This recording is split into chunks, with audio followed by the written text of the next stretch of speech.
Hey guys, welcome back to the channel, and in this video I've got 3 replays for you in the tier 10 Mercenary light tank, the Tusk.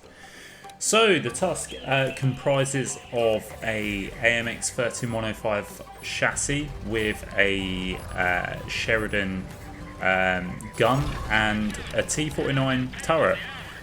So a bit of a weird combination there, but you can see sort of top right hand corner as we start the gameplay, I've got optics, camo net and gun rammer in this tank. On the perks I run Born Leader, Rapid Reload, Sixth Sense, Steady Aims, Situational Awareness, Snapshot, and I'm not actually running a full crew on this. So in terms of the last 3 slots that I would pick, I would put Muffled Shot on this, Run and Gun and Camouflage Expertise. So yeah, the Tusk, it's a bit of a mashup, like I say, between the 13105 Sheridan and the T49, and yeah, it's an interesting combination, to be fair. Now, a lot of people would say that this tank's kind of pointless, considering when you've got the Sheridan, which you could run the 152mm gun on as an option, but yeah, I don't know why I just sort of took the Tusk out, sorry, for just a bit of a laugh, really. And like I say, I guess I could do that with the Sheridan, and the plus is, if you don't have this tank, then you can obviously pick up the Sheridan or grind the Sheridan out and play the 152 gun, which is exactly the same as the Tusk. So yeah, you've got that option if you don't have the Tusk, but ultimately, you know, when it next comes out on contract, you know, you'll have the opportunity to grind it. But yeah, I've got 3 replays for you in this. So yeah, it's got great mobility. The Tusk has, you know, much like having that 13105 chassis. You know, the 105 itself has good mobility, and obviously the Tusk shares it. You know, you've got top forward speed of 68 kilometers now with reverse speed of 22. It's got really good view range at 420 meters. Obviously, if you run the optics and your food and sort of perks and what have you, you can obviously increase that even further. You camouflage about 329 meters, still concealment on the move and still, so it's not too bad. Again, run some sort of camo perks to bring that down, which is what we've had, you know, what we've done. Obviously the gun is it's, you know, centerpiece, as we say. It's USP. It's got high alpha, 910 alpha on HE and premium HE rounds, which is predominantly what we're just running full premium HE here, just because, you know, just for memes, really. If you wanted to load some heat, you could. You know, you do get 700 only on the heat, though.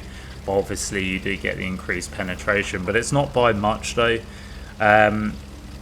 So there's sort of the good points of the tank. You know, the bad points, it's a derp gun. So, you know, you are going to have poor penetration. You got 76 penetration on your standard with 152 on your heat, 85 on your premium rounds. Your accuracy is at 0.48 and 8.26 during turret rotation. You got a 19-second reload time base with a 3.3 second aim time base as well. So it's just for memes, really. You know, you don't play this tank to, you know, be serious, really. I don't think you can, to be honest. You know, predominant amount of damage is really done by splash. And if I'm honest, if you was sort of going to perhaps do marks of excellence or try, I don't know, get an ace on this tank or whatever sort of ambition you had for playing this tank competitively, you know, or seriously, should I say, ideally you would sort of want to, you would want to use this as a proper light tank. You know, you would want to sort of pick up the assist where you can. Obviously, I know certain maps you're not going to be able to do that, such as the city maps. You're going to be restricted in sort of picking up assist.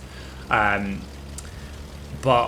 on big open maps like Kasserine here, that's precisely what you want to be doing, and that's exactly what we've done. You know, we picked up 2k spot and assist, which is nice. You know, and now that's all exhausted, we're going after damage, and you can see we just sort of come up there, and we you know, it's a drive-by tank. I mean, if you're clever enough and you can catch people out, lightly armoured targets are obviously the sort of tanks that you want to be going for, rather than just sort of going for this FE. I mean, you see I'm shooting aside there, and the HE's just tickled it. You know, we've left him on sort of like a couple of hit points, but it's not properly penetrating because it just doesn't have the pen. So splash damage is pretty much all you're going to do to anything unless it has no armour. And you think about it, I guess, even against sort of like the big waffle, even the premium HE, it's not going to penetrate the turret, because the turret of a waffle is 90mm of armour thickness now. So, you know, back in the old days, yeah, before it got armour buff, that was possible with even with your standard HE rounds. But nowadays, you're not even going to be able to full pen a big waffles turret. So, you know, I guess you could argue, kind of, what's the point in the Tusk? But there really isn't any point. I think that's sort of the purpose I'm trying to get at with the video here. It's just an absolute meme. And that's what we're sort of going to show, I guess, in these replays. It's just a bit of fun, really. And like I say, if you can play it properly in the sense of doing the light tank role, and it does work really well as as an active spotter, as a passive spotter. It can work, and I really would sort of say you should just predominantly focus on your proper light tank setup with your camo perks and your spotting perks and equipment as much as possible, because you want to make the most of that.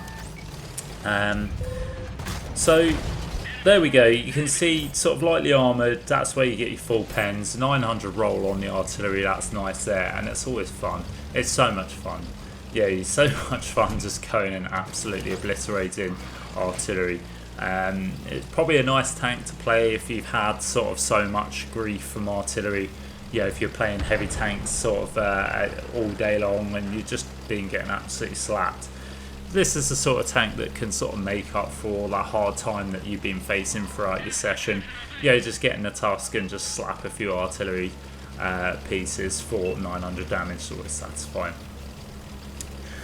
So we're coming to the end of Kasserine now, and again, it's not really been a phenomenal game, but it's a good, I guess it's a good scenario where you're not having much damage, but you're sort of getting your spotting at the start, and again, if you wanted to play the tank seriously, I think that's sort of, this is kind of how you're going to make it work, really. And this amount of damage, and an assist isn't too bad. I guess it's kind of enough to keep your mark steady as such, as we get a really nice slap on the Murat there on the move. And it's moments like that that make the tank fun and enjoyable. And that's the thing. I think if you're one that I think you need patience with this, and again, it's ironic me saying that as I'm the most impatient person in this game, I would say, but it makes you patient. It makes you sort of want to actually stop and think. You could go YOLOing in if you wanted to, but you're just gonna get taken out. It has no armor. It's easy to hit. The traverse on it, it's not too bad, but again, you're not as sort of zippy as, say, a T100 or anything like that. So you're gonna have a hard time sort of being able to sort of just YOLO and get out without taking any damage, as we saw earlier with the FE. Especially in FE, because it's got much better. It's got brilliant turret traverse on that. So you're bound to get slapped by things like that, and also 6.0. But with 6.0, it has actually made this tank better. Before 6.0, this was a proper derp gun. It was very hard to. And I've hit some audacious shots on the move. You will see throughout. There's some good shots, which you think, how the hell did that even hit? But anyway, we've finished the first replay and we got 3.1k damage, 2.5k assist with the first class. Only coming in second place. Obviously Ice4 had a really good game, so fair play to him. But yeah, that was sort of the replay to just sort of discuss the tank and how to use it, and if you wanted to use it sensibly. That's kind of precisely how you would do it. So moving on to replay number 2, then we are going to look at this tank on Swamp. And yeah, Swamp, sort of a nice, relatively open map, and not bad for a light tank. This spawn as well is probably my more favourite spawn actually for playing a light tank. Reason being, I'm just going to go straight out to this castle and spot the cross on the 9-0 line. There's always tanks crossing this stretch here. So naturally I'm just going to sort of park up, try and catch up. Now I do get out spotted by the Vigilante there. Luckily I managed to avoid getting absolutely obliterated by that tank. But we need to take rid of that tank, and we get a lovely shot in there for 858 damage. We actually damaged his Armour out, but beauty is we've made him think twice, and yeah, where Vigilantes are concerned, this is a great tank to get rid of a T249 Black, and that's exactly what we've done. We've taken out that Vigilante. I think we may have actually Armour racked him as well, so just to add salt to the wound. But yeah, 1100 hit points from the Vigilante. That's a perfect start to the game. We've got rid of a very, very dangerous light tank, particularly if that light tank got shots on me. You saw it managed to sort of get one pen in. If it managed to sort of full strafe me, I probably would have lost a lot of hit points. Because like I say, having an AMX hull, it doesn't have much armour. But we've also got rid of a pesky light tank, deadly light tank really at that. And it's got rid of their eyes. They don't have any vision. We are the only light tank in the game now. So that means we kind of have the freedom to just play how we want. Yeah, that's exactly what we're doing. We've come into the middle here. And reason being is we've got shots on the side of that poor MX65T, which are just absolutely obliterated for all of his health. 765 hit points there. So we've had a really good start. We've had 2 full pens. We've got rid of a Vigilante, which is always a bonus. And yeah, we're 2 kills up with 2.2k damage.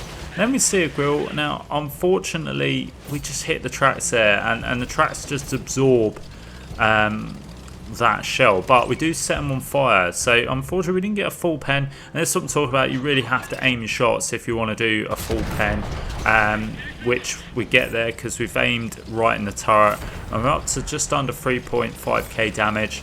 We've had a decent game. We've only picked up a small amount of assists, but now we're starting to light up tanks that are moving down the 1-2 line. We get a shot into the Malshan there, but obviously the Malshan's thick armour, it's just going to do splash, and a small amount of splash at that. And we've been lit and we're targeted, so we're just going to move out there and try and get safe. But I see this one-shot T57 heavy, but unfortunately just gets taken out before I get the shot away. I wanted to aim it so that I didn't sort of scuff the shot, but yeah, the T57 gets taken out. So I'm just going to sort of just peek that ridge line and see what's up there. There's an enemy tank destroyer. I think it may have even been a Turan up there. So that's something to bear in mind, just because obviously again Turan has 0 armour, so that's another full pen hopefully if we get the shot right. But I've noticed this Tiger 2 here who seems distracted. He's just taking his shot, but there is a tank with him, which we didn't know. And I just snapped that shot because I didn't want to take a shot from the other tank that I presume will probably be looking this way. And now I'm just sort of weighing up my options as to what I do. Unfortunately, a medium tank pokes up there and manages to get a shot in. Now I need to, I'm backing up, I'm decided I'm going to take the shot. It's fine, I'm going to slap a shot in anyway. now the progetto next to him is actually a one-shot, so I don't think I have to worry about that progetto. The scores are quite even at the moment. Now, progetto's backing up. I could get a shot into the progetto, and that's exactly what I'm going to do. Picking up my 4th kill of the game, getting rid of progetto, and that means our team can now push on this poor Tiger 2. We can clear this side out, and now we can sort of work the other side from behind. Gonna move in and try and see if I can get a shot on the Tiger 2, but I think he got killed before I managed to get a shot off either that or it derped the ground. But I was getting shot from this ridge, so I kind of rushed the shot. I didn't really properly aim it, so I'm not actually sure what happened there to that shot. I just kind of wanted to get out because I didn't want to keep getting shot by this medium tank here. And you see we're kind of taking the game a little bit by the scruff of the neck now. And we can push in on this flank. Again, I'm just being wary of this medium tank. It's only tier 8, but yeah, unfortunately we get them set on fire. Believe it or not, this tank has a 10% fire chance. So yeah, take that as you will. Although I think I had a damaged fuel tank possibly before, so that's probably why I got set on fire. Yeah, Kingpin will naturally berate me for that, as he always tells me I need to fix my fuel tanks, but yeah, I never listen. We noticed this iron rain and we know that's going to be a full pen, but again we don't quite aim the shot properly, and unfortunately sort of it absorbs into the tracks and we don't fully penetrate. I didn't properly aim that shot there because obviously it was moving around the corner. I just kind of wanted to get the shot off. Now I'm going to move in. I was going to try and aim the shot, but the VK gets there before me. And now it's just kind of a case of can we sort of squeeze in another shot, pick up a little bit more damage before the game is out, because it's 7-2. I can't really see us losing this game. But I'm on 99 hit points, so I need to be careful here. I don't really want to die at this stage, but I mean, I've had a good game so far. But we're going to see if we can get a shot into this IS-4 who's distracted. And there we go, get a nice shot into his tracks. May well have damaged his fuel tank. That's the beauty of the Tusk as well. With that big Hesh gun, you will end up doing a lot of damage. Yeah, you will do a lot of critical hit damages, and also damage their crew as well. And you can see we come top of the board there with 4.8k damage, 2.3k assists, 4 kills, only the first class medal. But again, a nice game and a satisfying game as well, particularly with taking that Vigilante out first, you know, early doors. Yeah, it had to go in the replay there, had to go in the videos. So that was that game on Swamp. But now we've got the third and final replay on El Halluf. We have 2 light tanks per team and 2 artillery, 2 tank destroyers as well. It's predominantly heavy tanks. So what we're going to do is we're going to move into, we got the good spawn actually, where we can move into this little ridge here. We get a ridiculous shot on the move where we managed to track that tank in place. He fixed his trap, but we pick up some spot and assist there. But this is why we moved into this situation, because I want to catch out the heavy tanks that are going to be crossing here. And we've spotted up a couple already, and we are starting to pick up a little bit of assist, which is good. It's good that we've got a team that is on the ball with its aiming. Now we see this waffle as crossing, and this is a nice juicy target. I'm going to line up the shot, but unfortunately I didn't quite lead it well enough. Shell velocity is very slow on this tank, so yeah, you do have to lead your shots. I was gonna try and take a potential blind shot there, but I sort of think, yeah, I'd sort of second think that one. You don't have that many rounds on this tank, so choose your shots wisely. That's probably a good tip I can give you with this tank, because if you just spam it really without properly aiming, you're going to run out of shells fast, and then you could potentially be in a situation where you're completely out, and you're kind of stuffed really, particularly if you're on your own at the end game. And we get a nice shot onto the waffle there that pokes out. We kind of sort of pre-aimed there, thinking that he might possibly give us a shot. Now we're going to sort of see if we can potentially get a shot into this light tank. Be nice to get a shot in there. He goes blind, but we'd sort of lined the shot up, and luckily we managed to pen him.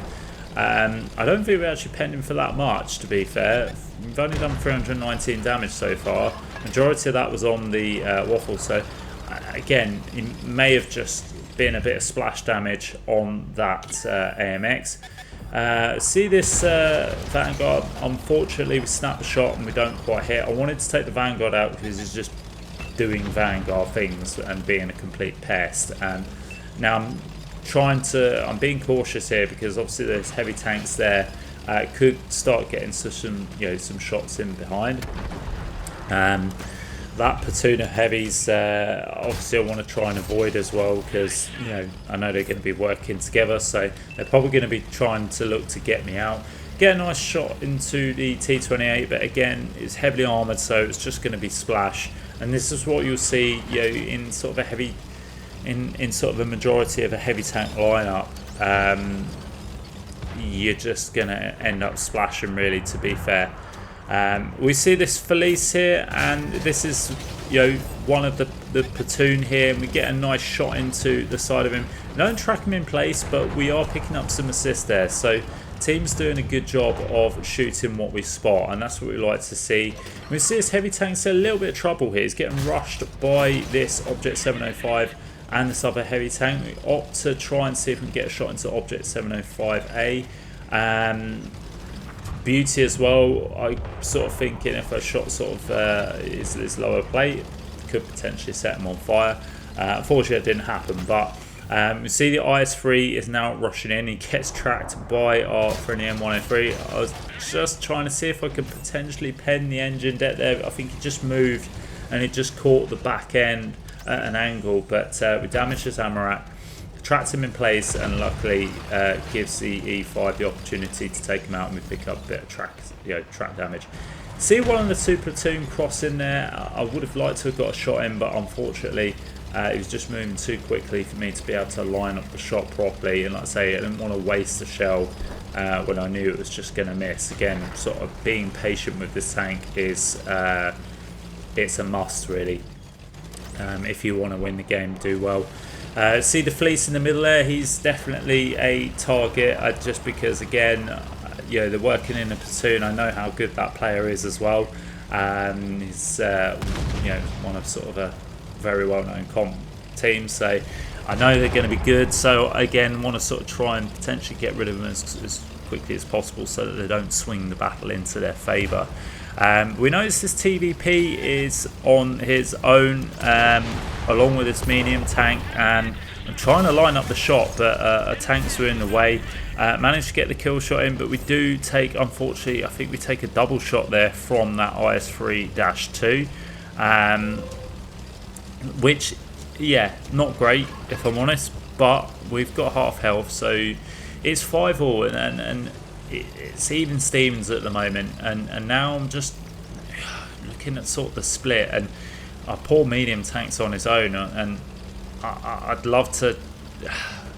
I can't rush him because there's two heavy tanks there, and I'm just going to get focused and taken out. So I am kind of selfishly playing off of this medium tank, because obviously I do want to kind of support him, but I want to support him at distance, because again, I don't want to rush in. I've got a long reload.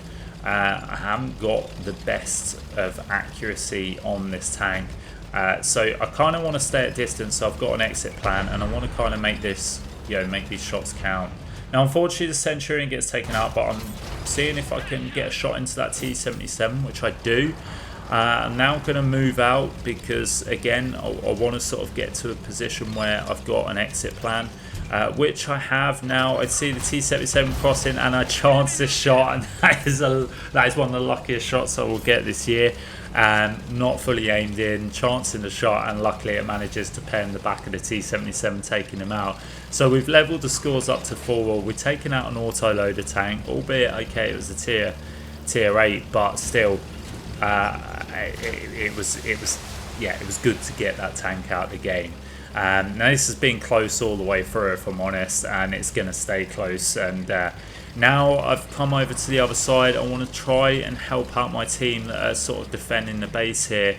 And this is the beauty of the Tusk. You'll see the flexibility. Now I can see that that sort of the player in the fleece, who I know is decent, sort of he's making his way aggressively over here. So again, you know, this is the platoon that I'm talking about. They're moving over aggressively. They're trying to support their Chol as best as possible. Now we take out the Chol. Luckily our Italian TD manages to do that, so that's a bonus, because now we can hopefully start to try and catch out these guys. Unfortunately our Italian TD gets taken out by their Batchat artillery.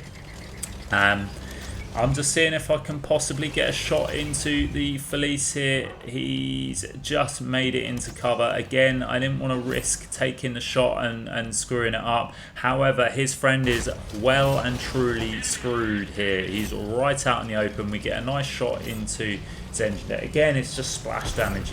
It's very hard to full pen heavy tanks there, especially from distance. Even close up, you're probably going to struggle. I think, you know, part of me feels like you'd probably be better placed at distance rather than sort of going close in on a heavy tank, because, you know, trying to sort of aim when you're sort of full bloom on the move, you're probably going to screw it up as much as what you are at distance. So at least at distance you can move into cover if needs be, whereas close up kind of don't really have a choice, and you're probably going to get ousted by tanks that are supporting that other tank. So yeah, the Fleece gets taken out by our friendly medium tank, I think, or artillery. So all that's left now is their Batchat, and I'm really surprised actually we managed to swing this game around. There you can see the derpiness of the derp gun. We didn't quite fully aim in because the Batchat was on the move, and we whiffed the shot. Now I've just decided, you know what, I've got half my hit points left. I think I can afford to go in. The Batchat is sort of around here somewhere, sort of milling around into the sort of little village here. I get a nice shot there. That's a full pen on that Batchat. It's down to 81 hit points. I'm on reload. I don't really want our artillery to take him out, so I try and go for the ram. Put him on 2 hit points, and there we go. We trapped him in place, and we squeezed the shot in, to picking up our 4th kill of the game and managing to grab the win. So a nice end to the video there, and we picked up just over 4k damage with 4 kills and 3.7k assist, and yeah, getting the ace tank there with the Pascucci's medal. So we've done well on a map where you have to be very patient with El Halluf. It's a good map at the start for a light tank if you can get that assistance, which is what we've done. But it was all about the end game there, supporting our team and managing to sort of pick out the opportunities where they presented themselves, and I think we've done that fairly well, to be honest. So yeah, that is the Tusk, ladies and gentlemen. I hope you enjoyed the video. If you did, please do like and subscribe, it always does help the channel. Feel free to drop a comment below as well, and as always guys, I'll catch you next time. Uh-oh.